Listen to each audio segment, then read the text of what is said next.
Hi everybody. How you doing? I'm doing okay. It's been a very trying week. Honestly, it's been a very trying year. So, this year has just been crazy. It's been full of trials, heartaches, joys, miracles. It has been a crazy 2019. But anyway, for those of you who don't follow me on any social media or anything, 2 days ago we had to put my Jack Russell down. We're not sure how old he was. We adopted him almost 12 years ago, and at the time the vet said they thought he was between 4 to 6. So he was anywhere between 15 and 17 years old. In this past year, he had really, really slowed down a lot. You could tell his hips were hurting him a lot. He was could hardly jump on top of furniture anymore. He always had to have a blankie because he loved to wrap himself up in a blankie. So we always kept blankies out for him.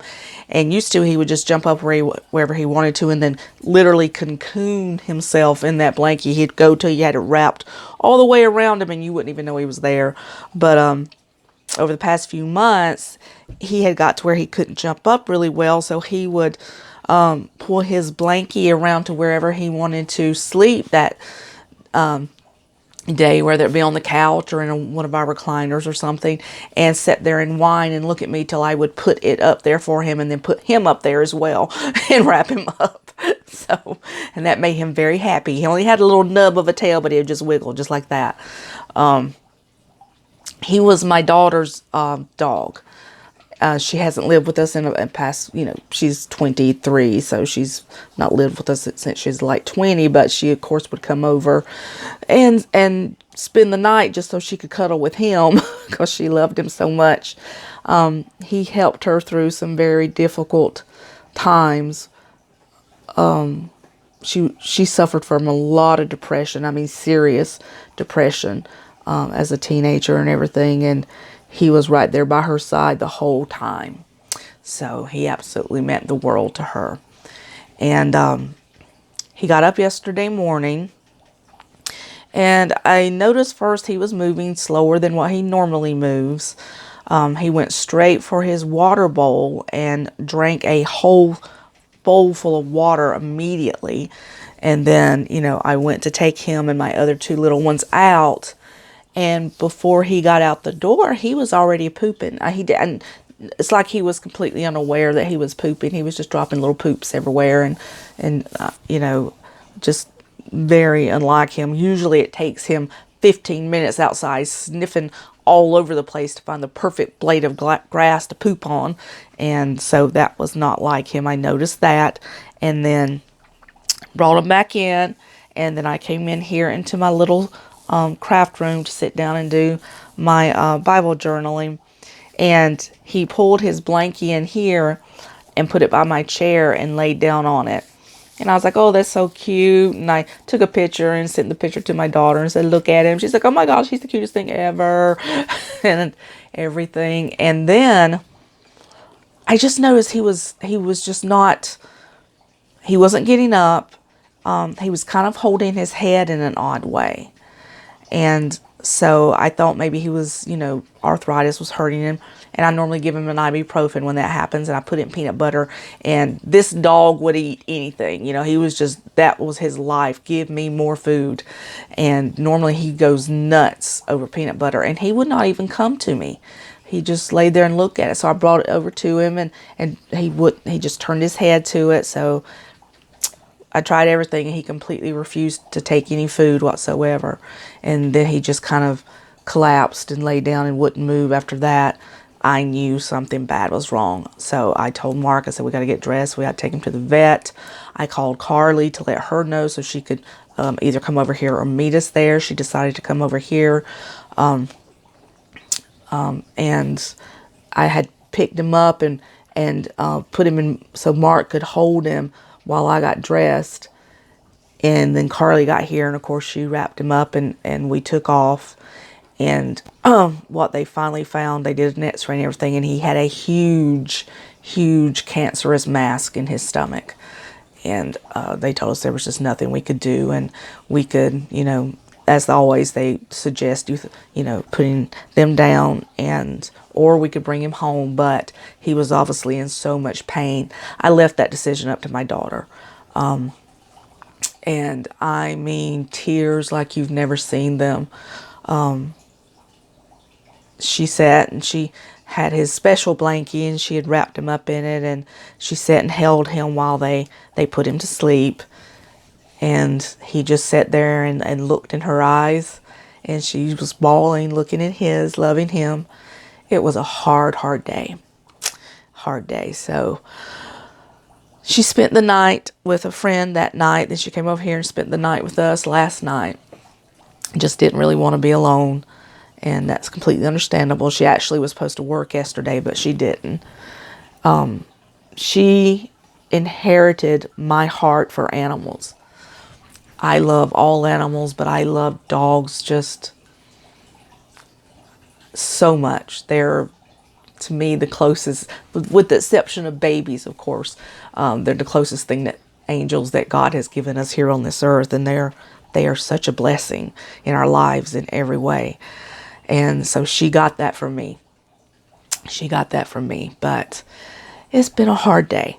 It's been a hard, you know, that was very, anyone who loves animals and has ever had to let one go knows how hard it was. January, we had to let my 15-year-old English setter go. She had cancer around her spine.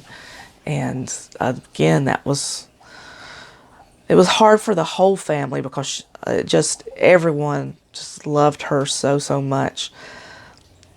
So that's enough. That's enough for this year. We've had enough loss. We don't want any more. That's it. No more sickness, no more loss. Just the rest of the year, it's going to be good. I'm believing that in Jesus' name.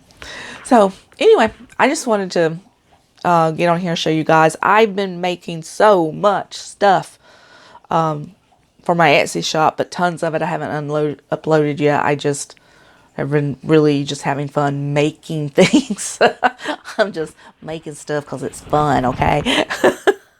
But I decided last night, I've got a few things that are medical journal-ish, but nothing that really just kind of simplifies things and you know, puts things like I would like them. So I started making a little medical journal of my own, and I'm just going to punch it and put it in my A5 medical planner that I have. And I'll just go show you guys to see if you think this is something I should upload to Etsy or not, if you think people would actually want to purchase it.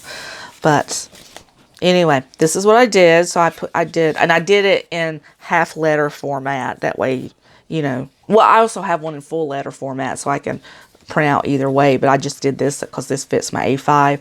But this one I put, you know, just, well, self-explanatory medical insurance information. So you'd put your primary insurance here, separate pharmacy card if you have a separate one, and secondary if you have a secondary.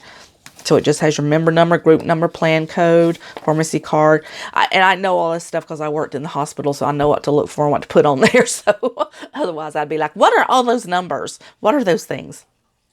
So for your pharmacy card, you have to have your RX bin number, your RX PCN, your RX group number, and the issuer and ID number. So yeah, there's 5 different numbers they look for on that crazy card. So that is that. Then I also did a pain tracker, and you know, I could do this in several different ways. A lot of people have like a scale of 1 to 10, and I never have a day that I'm not in pain. So every single day is a pain day for me. It's just, okay, how severe is this pain today? So I always do it as mild, moderate, or severe. And I usually color code it. Mild is usually green, moderate is usually blue, and severe is usually red. That's usually how I do it.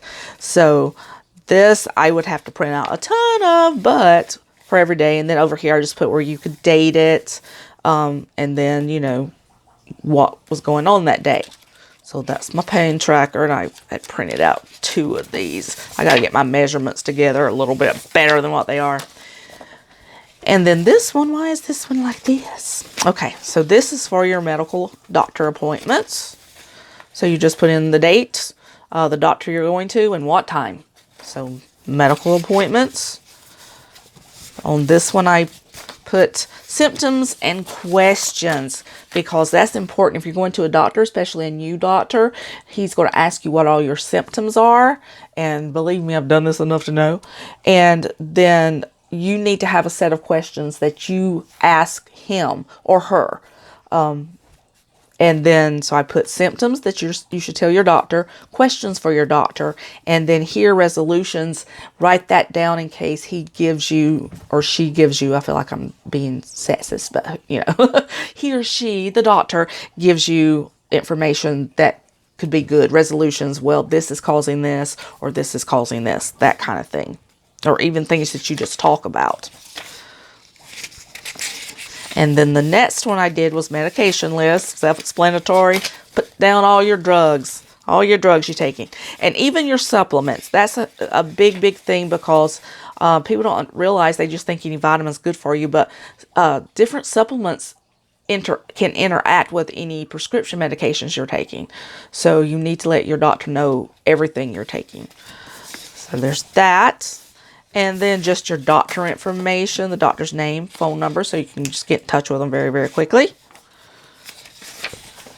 And then procedures. This is also important, because this is something else doctors will ask you if they've never seen you before. Any surgeries, dental procedures, anything like that, you need to write those down. And if you can, give them when it happened, you know, the date that the procedure took place, as well as the physician that did it. Those are very important, because that way, if they need to fax to get any medical records, they can. It makes it a lot easier. So anyway, that is it. That's what I did for myself, because I know from having to go to so many different doctors, as well as working in the medical field, that's the main stuff that you really, really need. The other thing you could add to it is just a diary. So you can keep a daily diary of symptoms, and, you know, pain levels, what helps, what doesn't help. So I may also, you know, eventually add that into this as well, and turn it to just one. I would really like to be able, and I guess I could, it just wouldn't look as neat as I want it to, you know, make it, because I'm going to, you know, I got the gold Erin Condren that I'm going to turn into a medical journal that I can take with me, with it out being so encompassing. But I would need to, you know, scale down the information and then staple it in such a way that it becomes a booklet that I can put into this. So we will see if that happens in the future or not. I do know Erin Condren does have her own she's got wellness planners, as well as a medical treatment planner that I think is very cool, that I'd like to get to add into that one that I'm going to make. But anyway, this is my little idea. And like I said, I just made it my favorite little color of very pale lavender, because that's just me. I didn't make it fancy. I didn't put any flowers and stuff on it like I normally would do. That could possibly also, I could make all kinds. I'm thinking about putting them on my Etsy shop, and, you know, doing different themes, doing just maybe even a grayscale one for people who want no color. And then, you know, everything from that to one that's got flowers and foo-foo and butterflies and, you know, all kinds of stuff. A little bit of something for everybody, and putting it up there. It is this is time consuming. This took me a while to make, to go through and make everything. And so it is a rather time-consuming undertaking, but it's also something I think a lot of people can get a lot of use out of. So let me know what you think. Oh, one more thing. I thought this is something worth sharing too, about my boomer passing away yesterday. One of the main things that let me know that this was something very serious is when he was laying down. I had him covered up with a blanket. My other two little dogs, JoJo and Oakley. JoJo's a little Chihuahua and Oakley's a little, we think she was supposed to be a Shih Tzu, but she wasn't taken very care of first couple of years in her life, and so she's very small, but she's a little gray thing anyway. She's my little baby girl.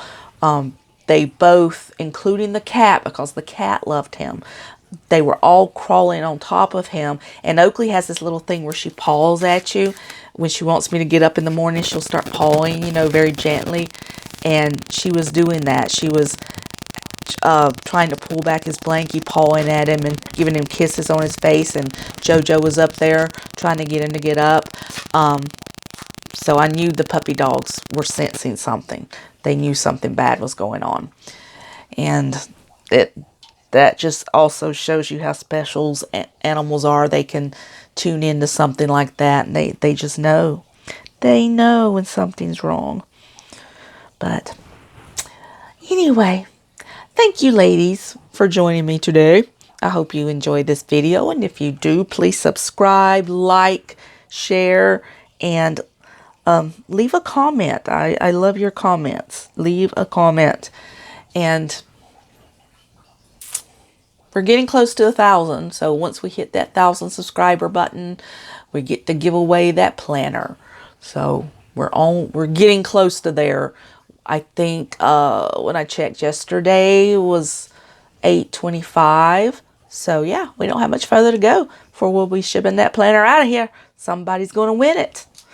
All right, guys. Have a great day. I love you so much. Look, I will post all my links and stuff down at the bottom in the description area. So just check those out if you will. And I will see you next time. Talk to you later. Bye.